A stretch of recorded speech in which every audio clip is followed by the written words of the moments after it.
Hello everyone. Till now, what we have studied, we see that Galileo experiment, okay, Galileo experiment and Newton first law, okay, law of inertia, both are same, and examples of demonstration of Newton first law, okay. So before Galileo, we know that the natural state of any body or object is rest. But based on Galileo experiment, Galileo concluded that what the natural state of a body is not the state of rest. It is the tendency of the body to oppose change in its state of motion or rest. Okay, तो ये था Galileo का experiment का conclusion. Okay, after that we see that Newton's first law. What is Newton's first law? A body at rest will remain at rest and a body in motion will remain in uniform motion unless acted upon by an unbalanced force. इसका मतलब ये कि body अगर rest पे रहेगी तो rest पे ही रहना चाहेगी, अगर मोशन में है तो मोशन में ही रहना चाहेगी जब तक उस पर कोई एक्सटर्नल unbalanced force न लगाया जाए. Okay, got it? After that we see that the relation between mass and inertia. Okay, means what? कि अगर the object is heavier, then it has more inertia. Means more mass, more inertia, and less mass, less inertia. Got it? So today we will see Newton's second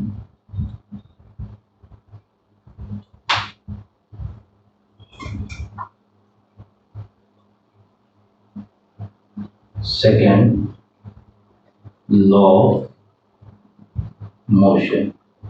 Okay, today we'll see Newton's second law of motion. So what is Newton's second law?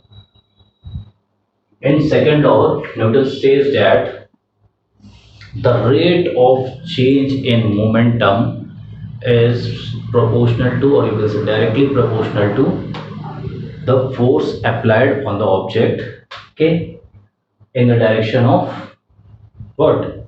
In the direction of force. Okay, so what I said that the rate of change of momentum of an object is proportional to the applied unbalanced force in the direction of force. यही जो था Newton second law था. और इसमें एक word use हुआ, what? Momentum. क्या use हुआ? मोमेंटम. ठीक है, तो जो मोमेंटम होता है इसको भी डिफाइन किया किसने? सर आइजैक न्यूटन ने. सो momentum is the property of moving body by the virtue of both its mass and velocity. Okay, you can also say that the product of mass and velocity is known as what? Momentum. और देखते हैं कैसे क्या होगा. Suppose a bullet is there, gun bullet. Suppose its mass is 20 ग्राम. ठीक है, अब मान लो ये 20 ग्राम की बुलेट है and I throw this bullet by hand by the velocity of suppose 2 meter per second. Okay, I throw this ball by the velocity of 2 meter per second. What happens? You may catch, okay, or you may not be hurt. Okay, suppose I fire this bullet by gun. By gun means near about 200 meter per second. Then it may hurt you or kill also. Okay. Take another example. Suppose a truck is standing on the road. Okay, it's not harmful. Okay, but if the truck is moving with a very slowly moving 5 meter per second, okay, then it may kill also. It may hurt someone. Okay, so what Newton see here or observe here, that a quantity that is depending on the mass and velocity both, and Newton gives the name of that quantity, that is called what? Momentum. Okay, इसको उन्होंने क्या नाम दिया? Momentum. ठीक, इसको small P से note करते हैं. Okay, and Newton also used the term quantity of motion for momentum. Okay, so sometimes momentum is also defined as the quantity of motion in a body, and that is what? P is equal to m into v, the product of mass and velocity. Okay, SI unit of momentum is SI unit of momentum is kg meter per second. Okay, and momentum is also what? Vector quantity. Vector quantity है, देखो, because it has both magnitude and direction both. Okay, so ये था what? Momentum. ठीक, momentum के बाद जो है define हुआ क्या? Newton second law of motion. ठीक, Newton second law of motion क्या है देखते हैं. The rate of change of momentum of an object, the rate of change of an object is proportional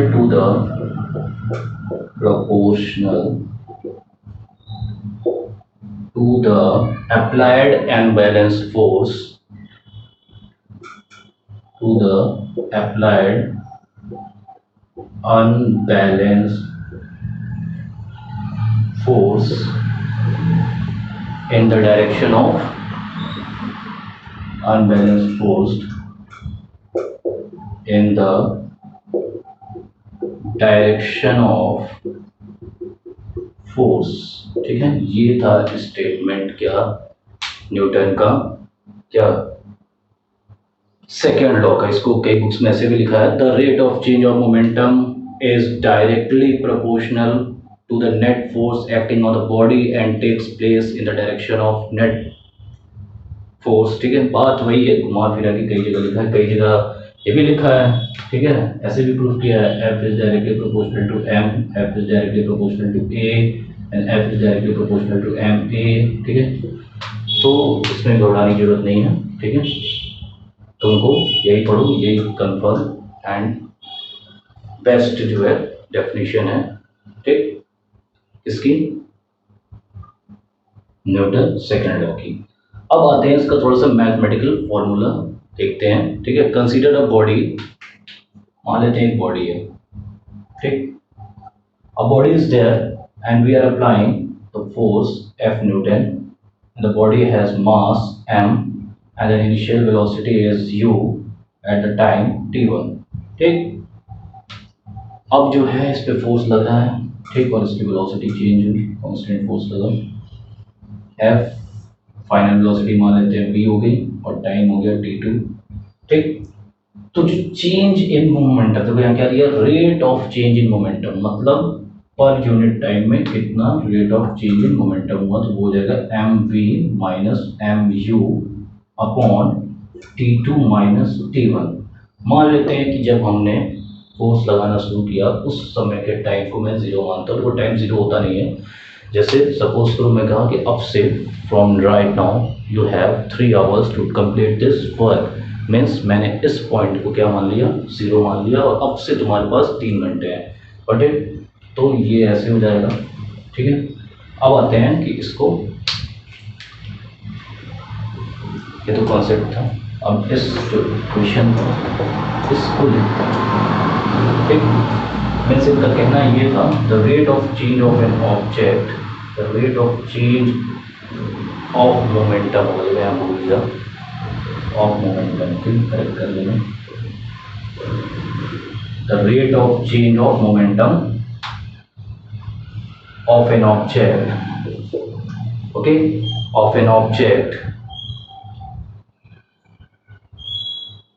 okay, is proportional to the applied unbalanced force in the direction of force. Got it? तो ये हो गया तुम्हारा क्या, F is directly proportional to rate in change of momentum. Okay, तो ये हो गया तुम्हारा क्या, rate of change in momentum, rate of change in momentum. ठीक, नाउ अब देखो ये क्या है, प्रोपोर्शनलिटी साइन है। सपोज मैं बोल रहा हूँ V is proportional to I, Z मान लेते हैं, ठीक है। V is directly proportional to Z. Its mean what? If the value of Z will increase, then the value of V will also increase. If the value of Z will decrease, then the value of V is decrease. Suppose V is inversely proportional to 1 upon Z. Its mean what? If the value of Z will increase, the value of V is decrease.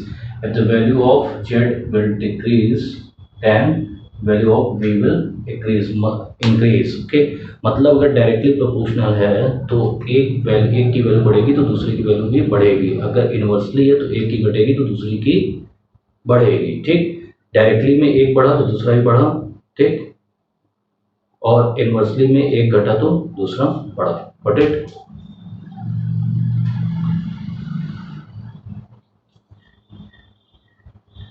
Now come to here. So F is directly proportional to rate of change in momentum. ठीक है, so F is directly rate of change in momentum m v minus u upon t. Got it? और जो ये rate of change in velocity है ये क्या है भाई, एक्सेलरेशन है, v minus u upon t. Then F is directly proportional to m into a. Okay, तो ये था क्या, statement Newton what, Newton second law का। Got it?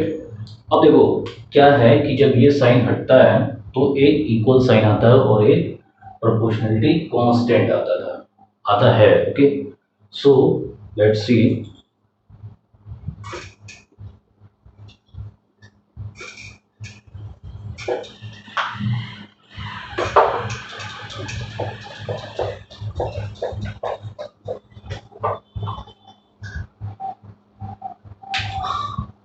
F is directly proportional to ma।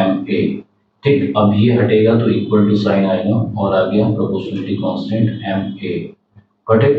अब देखो before this, okay, force is not defined. First time Newton is going to define force, so by the ease in calculation he defined the value of force such that A will become what, 1.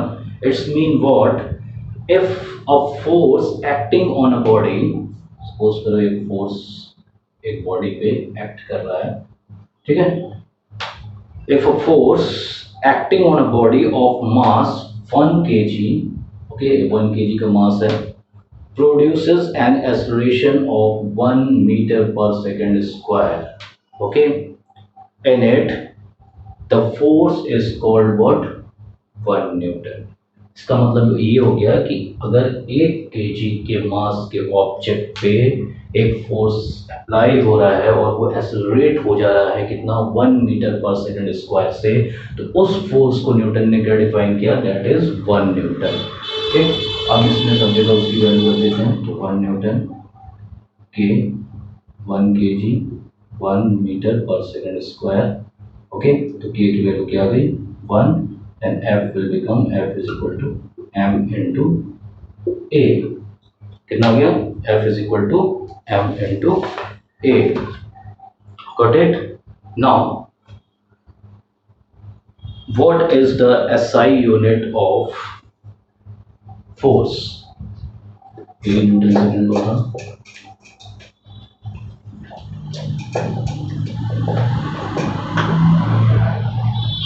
So SI unit of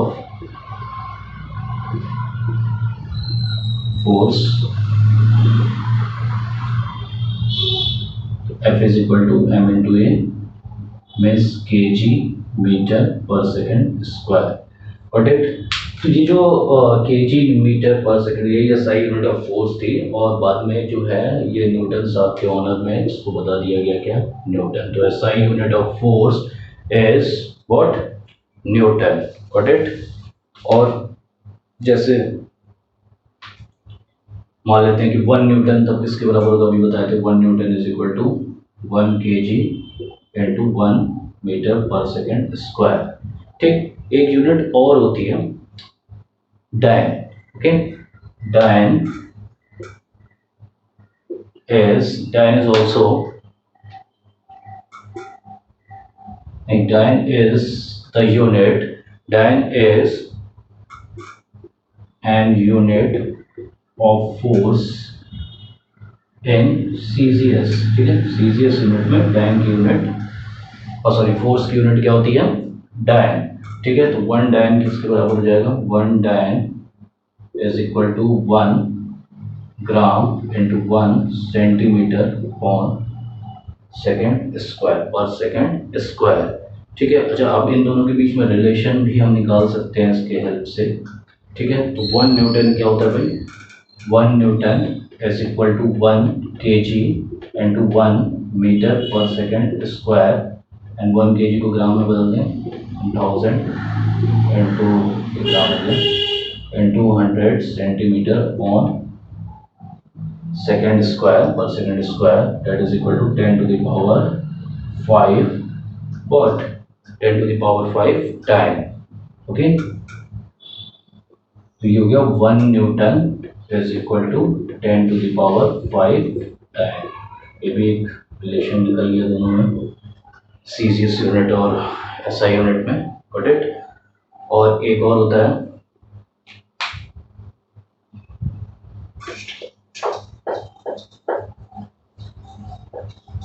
एक main था, कहीं कहीं कुछ books में दिया है 1 kilogram force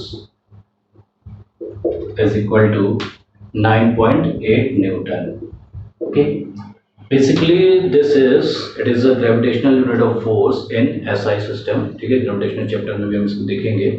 okay, and 1 gram force कहीं कहीं 9.81 भी दिया है, घबराना नहीं। ठीक है, and 1 gram force is equal to 980 डायन।